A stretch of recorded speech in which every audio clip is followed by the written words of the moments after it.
ഇതുപോലെയല്ല നമ്മുടെ സോഷ്യൽ മീഡിയകളിൽ കൂടുതലും പുസ്തകങ്ങളും വായനകളും ഒക്കെ ചർച്ചയായിക്കൊണ്ടിരിക്കുകയാണ്.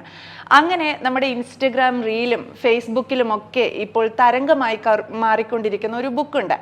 അവിരാമം എന്നാണ് ആ പുസ്തകത്തിന്റെ പേര്. വിഷ്ണു അഞ്ചൽ എന്നാണ് ആ എഴുത്തുകാരന്റെ പേര്. അപ്പോൾ വിഷ്ണുവാണ് ഇന്നത്തെ എൻ്റെ അതിഥി. സ്വാഗതം വിഷ്ണു. നമസ്കാരം. അവിരാമം ഒരുപാട് പേര് ചർച്ച ചെയ്യുന്നുണ്ട്. ഒരുപാട് സോഷ്യൽ മീഡിയകളിൽ സോഷ്യൽ ഇടങ്ങളിലൊക്കെ അവിരാമം ചർച്ച ചെയ്യപ്പെടുന്നു, ആളുകൾ വായിക്കുന്നു.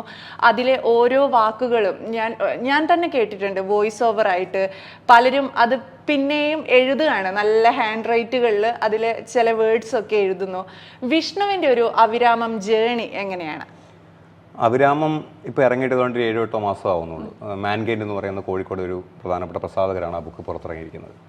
ഞാൻ എഴുതിക്കൊണ്ടിരുന്ന മറ്റൊരു നോവലിനെ മറികടക്കുക എന്നുള്ളതായിരുന്നു അവിരാമത്തിൻ്റെ പ്രധാന ലക്ഷ്യം എന്ന് പറയുന്നത്. ഞാൻ ആദ്യം ഒരു നോവൽ എഴുതിക്കൊണ്ടിരിക്കുകയായിരുന്നു. ആ നോവല് ഒരു പുരുഷൻ്റെ ചില വൈകാരികതയെക്കുറിച്ച് പറഞ്ഞു വരുന്ന നോവലായിരുന്നു. അപ്പോൾ ആ കഥാപാത്രവും അതിൻ്റെ സാഹചര്യങ്ങളൊക്കെ എന്നെ വേട്ടയിടാൻ തുടങ്ങുന്ന ഒരു അവസ്ഥ ഉണ്ടായി. എനിക്ക് എഴുതാൻ കഴിയാത്തൊരവസ്ഥ ഉണ്ടായി.